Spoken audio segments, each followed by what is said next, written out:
later. Hi বন্ধুরা, good morning, welcome back to my channel. আশা করছি তোমরা খুব ভালো আছো আর আমিও খুব ভালো আছো, সুস্থ আছি। আমার চ্যানেলে নতুন একটা ভিডিওর সাথে তোমাদের সবাইকে ওয়েলকাম। কটা বাজে ঠিক জানি না, আর ভিডিওটা এডিট করার সময় দেখলাম কথা শোনা যাচ্ছিল না, তাই জন্য আমি ভয়েসটা দিলাম। তো এখন সকালবেলায় ফ্রেশ ট্রেশ হয়ে গেছি। তো তোমরা দেখো, ওরা মানু মামার বাড়িতে যাচ্ছিল, তো ওর সাথে একটু ভিডিও করছিলাম, পাকাও মারছিলাম, তো কটা মাসি কি কিছু এইগুলোই ওর সাথে বলছিলাম, আর আমি কখন যাব না কি এইগুলোই ওর সাথে আলোচনা করছিলাম। তো বলছিল চলো চলো করছিল। তো তোমরা দেখো ও কি বলছে, তোমরা শোনা। তাহলে আর কে কে আসবে? দিদি আসবে, বনু আসবে, আর আর ভাই। বাড়ি যাবো কই, আমাকে বললি না তো যে রেডি হয়ে যাও। তোমাদের সবাই রেডি হয়ে গেছে, এরপর আমি রেডি হবো।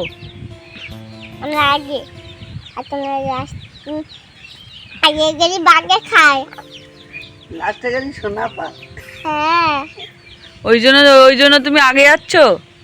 তোমার বাগে খাবে? হ্যাঁ,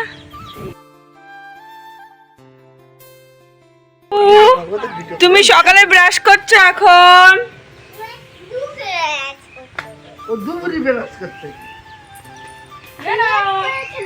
জুস খাবি? জুস খাবি?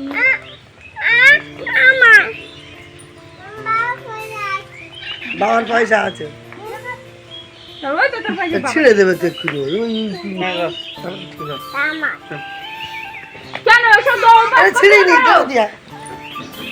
চলে এসো, বাড়ি চলে এসো। তো ছোটদা, মানু আর ছোট বৌদি ওরা জামাই ষষ্ঠীতে যাচ্ছিল, সকাল সকালই বেরিয়েছিল, কারণ অনেকটা দূর যাবে তো তার জন্য বেরিয়েছিল। তো আজকে যেহেতু জামাই ষষ্ঠী, তো তোমরা দেখো চম্পাদি রান্নার আয়োজন করছে। দেখো কত কিছু কেটে ফেলেছে। স্মাইল দিয়ে দাও। আর সবজি কাটতে দেরি হয়েছিল, কারণ একটাই কারণ ছিল, অনেক কিছু রান্নাবান্না হয়েছিল আর ভাজাভাজি করা হয়েছিল, অনেকগুলো ভাজা হয়েছিল, তার জন্য সবজি কাটতে দেরি হচ্ছিল। ও মাঝে মাঝে রসুন পেঁয়াজগুলো ছাড়াচ্ছিল আর আমিও করতে থাকছিলাম। তো কাকিমা একা করতে পারছিল না, তা আমিও একটু গেছিলাম। তোমরা দেখতে পাচ্ছ আমরা দুজনে কতটা গল্প করছিলাম। তো ওই পার দিয়ে উঠোন দিয়ে কাকিমা তো বারবার ডাকছিল যে তাড়াতাড়ি কর করছিল।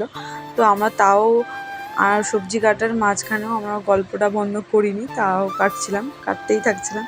তো দেখো ও কিছু কিছু গল্প করে হাসি, আমরাও কিছু কিছু গল্প করি হাসি, অনেক কিছু গল্প করেছি। তো তোমরা দেখো এখন ভিডিওটা আমি এডিট করছি, তো আমার খুব হাসি পাচ্ছিলো, সত্যি খুব হাসি পাচ্ছিলো। আর ওর একটু শরীরটা খারাপ ছিল, দেখো বেচারিটা কিভাবে বসে আছে, দেখো আবার হাসছে, আবার খুবই শরীরটা খারাপ ছিল ওর সেদিনকে। তো আমি দেখাচ্ছিলাম, তখন আবার একটু পোজ দিয়ে দিল। তো দেখতে পাচ্ছ আমি বাড়িতে এসে গেছি।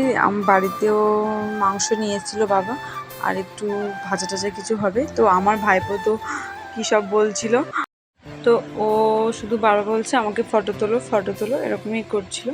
দিদি ভাই থেকে চলে এসেছি, এসে মার পেঁয়াজ রসুনগুলো একটু কেটে দিলাম, বাড়িতে রান্নাবান্না হচ্ছে। তো আজকের ওদের বাড়িতে নিমন্ত্রণ আছে আমার, তার জন্য যাব আজকেরে।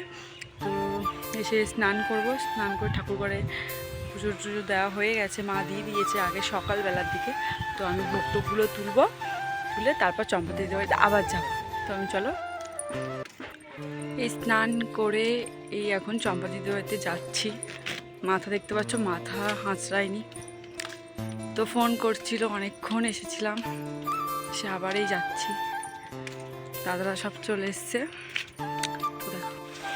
আমি চম্পাদিতে এসে কাকিমা বললো যে মাছের ঝালটা করে দে পল্লবী। তো আমি তো রান্নাটা করে দিলাম, মাছের ঝালটা করে। দেখতে পাচ্ছ পাখাতে আমি এই রান্না করছি, আগে কিন্তু পারতাম না প্রথম, এখন কিছু পারি। তো আমি প্রচণ্ড ঘেমে গেছিলাম পাখাতে, দেখতে পাচ্ছ। আর ওদিকে কাকিমা ওই রসুন আদা ওগুলো একটু বেটে দিচ্ছিল শিলেতে, আর দাদা ওদিকে দীপ্তিকে নিয়ে দাঁড়িয়েছিল, বসেছিল, ওই দেখতে পাচ্ছ দীপ্তি সব বকবক করছিল। তো আমি মাংসের আলুগুলো ভেজে নিচ্ছিলাম। তারপর তো দেখতে পাচ্ছ আলুটা অনেকটা ভাজা হয়ে গেছে। তারপরে আলুটা তুলে নিয়ে মাংসের জন্য পেঁয়াজটা কড়াতে দিয়ে চম্পা দিয়ে একটু করছিল। তো তারপরে আবার দাদা আসলো, দাদা মানে আমার জামাইবাবু হয় ওটা, ঠিক আছে। দাদা আসলো, দাদা এসে একটু পোজ দিচ্ছিলো, আমি বলছিলাম, চম্পাদি বলছিল তো তারপর ও মাংস করছিল, করার পর সেদিনকে জামাই ষষ্ঠীর দিনকে খুবই গরম পড়েছিল। চম্পাদি রান্না করছে, এখন দেখতে পাচ্ছ মাংস করছে।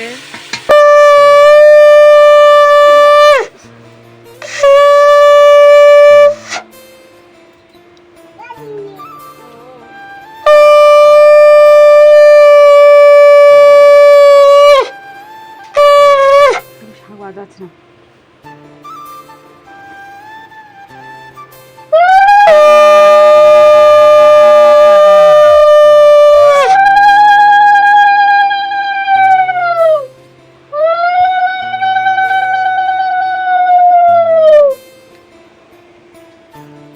এখানে কাকিমার দাদার ফটো দেওয়া সব কমপ্লিট করে দিয়েছিল, শুধু খাওয়াচ্ছিল।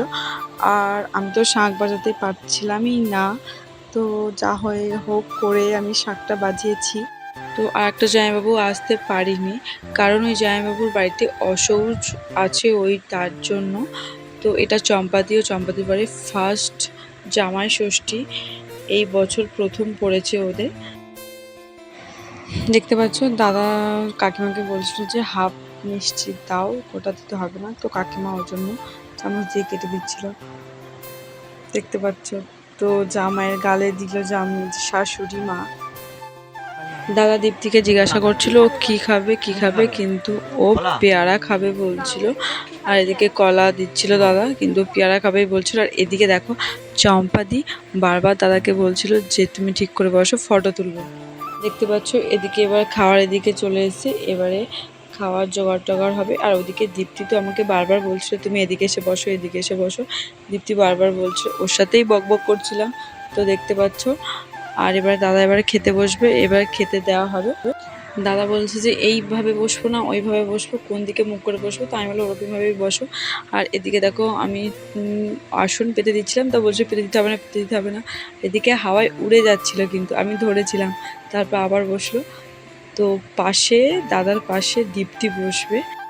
চম্পাদি ভাত টাতগুলো গুছিয়ে দিচ্ছিল, একসাথে ভাত বেড়ে ও সবাই মিলে একসাথে বসবো বলে, তার জন্য। আর দীপ্তি ওই আসন নিয়ে এসে ওই বসছে। তো দেখো ওই ভাত টাতগুলো বেড়ে দিয়েছে।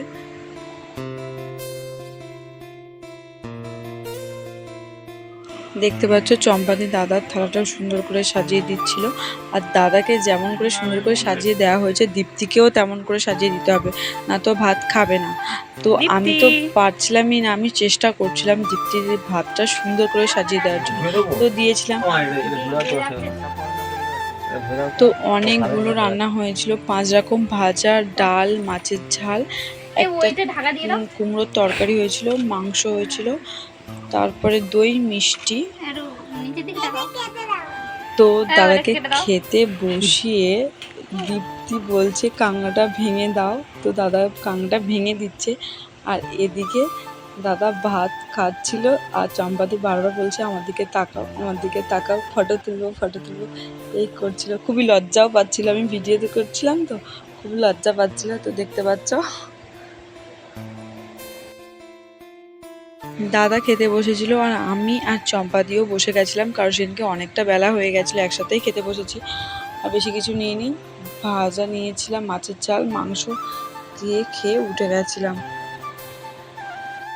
কালকের ভিডিও আর করতে পারিনি, কারণ কালকের শরীরটা প্রচণ্ড খারাপ ছিল, মাথা যন্ত্রণা করছিল। আর আজকের ভিডিওটা এখানেই শেষ করছি। আমার ভিডিও যদি ভালো লাগে লাইক, কমেন্ট, শেয়ার, সাবস্ক্রাইব করতে একদমই ভুলো না। আর আমার পাশে অবশ্যই থেকো। আর এখন টাটা।